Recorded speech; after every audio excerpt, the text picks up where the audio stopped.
Welcome to my video. Jangan lupa like, comment, share, dan subscribe. Assalamualaikum warahmatullahi wabarakatuh. Perkenalkan, nama saya Hilda. Saya dari program studi pendidikan guru sekolah dasar Universitas Megareski Makassar. Di sini saya membuat video pembelajaran untuk memenuhi tugas mata kuliah bimbingan belajar oleh dosen pengampu Jusmawati SPD MPD. Pada video pembelajaran kali ini, saya akan menjelaskan materi bimbingan belajar tentang diagnostik kesulitan belajar pada siswa di SD. Pada materi ini, ada 7 poin yang akan saya bahas, yaitu poin yang pertama, konsep diagnostik kesulitan belajar. Poin kedua, jenis-jenis kesulitan belajar. Poin ketiga, kesulitan belajar secara formal didiagnosis. Keempat, ciri-ciri peserta didik yang mengalami kesulitan belajar. Kelima, faktor-faktor yang mempengaruhi kesulitan belajar. Keenam, pengajaran remedial serta kaitannya dengan diagnosis kesulitan belajar. Ketujuh, tujuan dan fungsi pengajaran remedial. Baik, langsung saja kita ke materi pembahasannya. Materi yang pertama, konsep diagnostik kesulitan belajar. 1. Konsep diagnosis. Diagnosis adalah penentuan jenis masalah atau kelainan dengan meneliti latar belakang penyebabnya atau dengan cara menganalisis gejala-gejala yang tampak.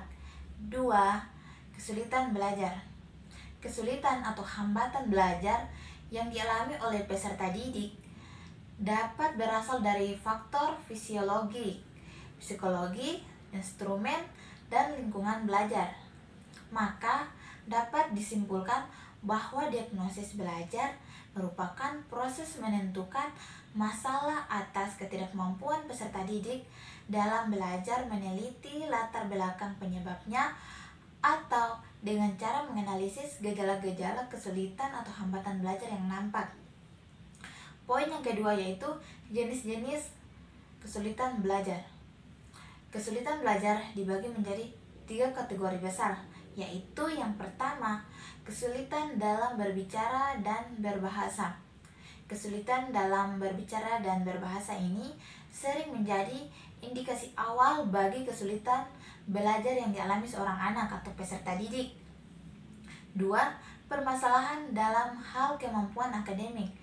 Siswa-siswi yang mengalami gangguan kemampuan akademik berbaur bersama teman-teman sekelasnya demi meningkatkan kemampuan membaca, menulis, dan berhitung mereka. Yang ketiga, kesulitan lainnya. Kesulitan lainnya ini mencangkup kesulitan dalam mengkoordinasi gerakan anggota tubuh serta permasalahan belajar yang belum dicangkup oleh kedua kategori di atas. Untuk poin yang ketiga, mendiagnosis kesulitan belajar secara formal. Diagnosis yang sebenarnya terhadap kesulitan belajar dilakukan dengan metode uji standar yang membandingkan tingkatan kemampuan seorang anak terhadap anak yang lainnya yang dianggap normal, sehubungan dengan gangguan kemampuan atau perkembangan akademis yang mencangkup membaca, menulis, dan matematika, maka pengujiannya dilakukan dengan metode uji standar. Kita perlu memperhatikan bahwa penanganan gangguan belajar itu sangatlah berbeda dengan upaya mengejar ketertinggalan pelajaran di sekolah. Untuk poin yang keempat, ciri-ciri peserta didik yang mengalami kesulitan belajar. Pengetahuan tentang ciri-ciri siswa lamban belajar dan berprestasi rendah sangat penting dikuasai oleh guru. Pengetahuan itu memberi dasar keterampilan dalam menangani siswa yang sedang menghadapi kesulitan belajar di sekolah. Ciri-ciri umum siswa lamban belajar dapat dipahami melalui pengamatan fisik siswa, perkembangan mental, intelektual, sosial, ekonomi, kepribadian, dan proses-proses belajar yang dilakukannya di sekolah dan di rumah. Berdasarkan hasil penelitian para pakar psikolog, bahwa siswa yang tidak sanggup mengembangkan keterampilan sosial dapat dilatih melalui bimbingan guru-gurunya. Ukuran kepercayaan yang tumbuh pada dirinya dapat menjadi alat untuk mengembangkan keterampilan bergaul dalam lingkungannya. Untuk poin yang kelima, faktor-faktor yang mempengaruhi kesulitan belajar. Secara garis besar, faktor-faktor penyebab timbulnya kesulitan belajar terdiri dari dua faktor, yaitu faktor internal dan faktor eksternal. Yang pertama, faktor internal, yaitu sebab kesulitan belajar yang bersifat fisik, yaitu karena sakit. Bersifat psikis, yaitu faktor yang inteligensi, bakat, minat, motivasi, dan kesehatan mental. Untuk faktor yang kedua yaitu faktor eksternal, yaitu mencakup faktor keluarga, faktor sekolah, faktor guru, faktor media massa, dan lingkungan sosial. Untuk poin yang keenam, pengajaran remedial dan kaitannya dengan diagnosis kesulitan belajar.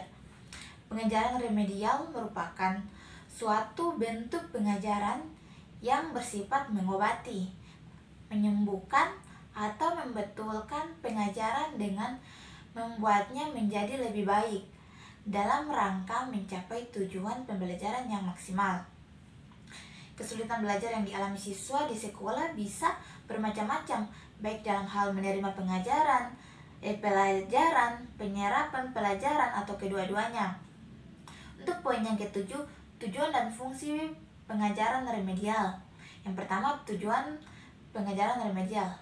Pengajaran remedial itu agar siswa dapat memahami dirinya, khususnya prestasi belajarnya, dapat mengenal kelemahannya dalam mempelajari suatu bidang studi dan juga kekuatannya. Itu agar siswa dapat memperbaiki atau mengubah cara belajarnya ke arah yang lebih baik, agar siswa dapat memilih materi dan fasilitas belajar secara tepat. 2.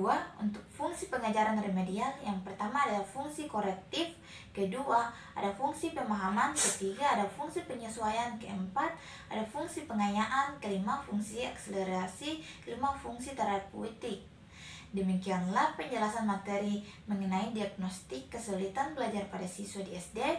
Semoga materi ini bisa bermanfaat dan bisa diterapkan kepada peserta didik di saat mengajar. Terima kasih. Lily was a little girl, afraid of the big white